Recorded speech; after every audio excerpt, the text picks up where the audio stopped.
Me perguntaram se esse colegiado faz justiça, melhor justiça, tem mais decisões justas do que um magistrado togado. A justiça singular. Eu disse a ele que não me perguntasse pela segunda vez, que eu ia responder. Ele falou, então não precisa. Não precisa por quê? Porque eu já estou convencido de que o colegiado, embora não seja colegiado togado, ele decide sim, muito bem, sem que precisa ter a base legal, ou seja, precisa ter os parâmetros de conhecimento de justiça, de direito, de ter estudado a ciência de direito, porque os jurados decidem o que é certo, o que é errado, decidem o que é favorável, de conhecimento de que é possível se livrar ou daquilo que não é possível se livrar e se tornou algo impossível de se livrar. Ou seja, em que os fatos que ali ocorreram no homicídio são fatos que o acusado não tinha como se livrar daquilo, a não ser se não daquela forma teria praticado, ele perderia a sua vida, e quem seria, em aspas, o acusado seria a vítima, e para o Estado isso pouco importa, que seja um ou outro. Essa condição é irrelevante para o próprio Estado. Por isso eu disse que eu sou muito simpático e também entendo de que as decisões do colegiado dos jurados, elas são muito mais, elas aproximam muito mais no índice de percentuais de decisões mais justas do que as decisões de um juiz togado, de um juiz singular. Por quê? Porque o juiz singular, senhores, no meu conceito, ou seja, na minha ótica de estudo, o juiz singular, ele tem uma limitação para julgar. Ou seja, olha como eu estou dizendo e estou sendo, aspas, abusado. Ele tem uma limitação para julgar. Ele não julga as circunstâncias morais. Não julga a circunstância de fato simples. Ela nua. Ele julga esta circunstância, ou seja, os fatos aliados, ou seja, ele julga estes fatos de acordo com a legalidade, de acordo com a lei. Então ele está comprometido com a lei, ele está comprometido com o dever de julgar o que está no processo, ou seja, chamado, que está no mundo do processo. Ele tem a obrigação de julgar aquilo de acordo com a lei. E que não é verdade que os jurados tenham que julgar de acordo com a lei. Eles não vão julgar contra a lei, mas observando a lei de uma forma fria, de uma forma técnica, e que tenha que obedecer àqueles parâmetros legais, isto os jurados não têm esta obrigatoriedade de fazê-la.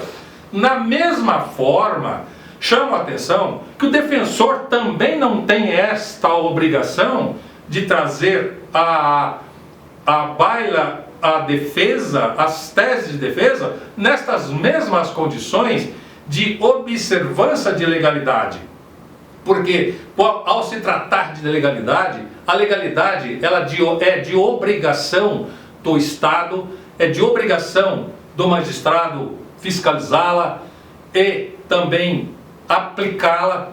Da mesma forma, o Ministério Público está ali, é para isso. São os órgãos competentes do Estado que têm a obrigação de tomar a iniciativa e também de fiscalizar e aplicar a lei. E se eles têm a obrigação de me aplicar a lei, é aí que eu chamo a atenção da limitação que se tem, da falta de amplitude e de liberdade de decidir.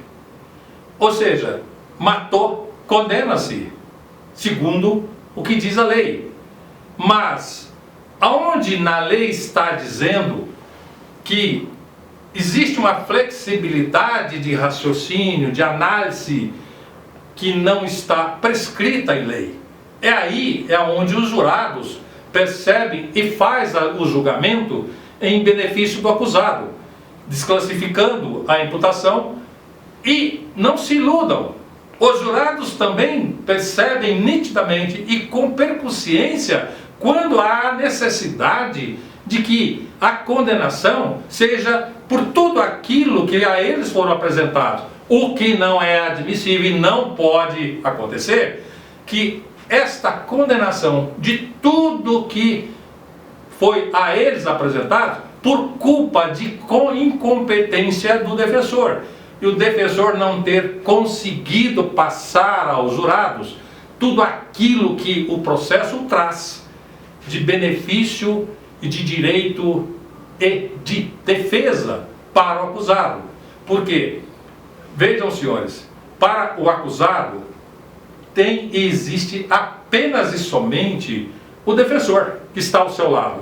E contra o acusado existe um aparato estatal inteiro, desde o policial preventivo, o policial que faz as apurações e qualificações dos fatos, que seria os policiais, a polícia judiciária, além do todo o aparato estatal das instituições do Ministério Público e do Judiciário. E quem está ao lado do acusado? Só uma pessoa, só uma, inclusive privada, não com a competência de amplitude de busca de provas. Por quê? Porque se o defensor se aventurar, querer fazer investigações, e essas investigações chegar até alguém que esteja já como testemunha, arrolado como testemunha e prestado depoimento como testemunha no processo, e a eles perguntar, tiver um contato com esta pessoa, o que vai acontecer? Se o acusado estiver solto, não precisa ser o acusado, um alerta, não precisa ser o acusado, pode ser até o defensor ou alguém a pedido do acusado e defensor, chegar a alguma testemunha ou parentes da vítima e indagá-los da eventual e possível colocações de determinados fatos e que estes fatos viriam a beneficiar a defesa, pasmem, senhores, o defensor não pode fazer isso. E se o fizer, isto será levado ao processo e o acusado provavelmente será a sua prisão preventiva decretada. Então, isto não é aconselhável fazer. Tá bom, cara? Eu cansei. De ótimo.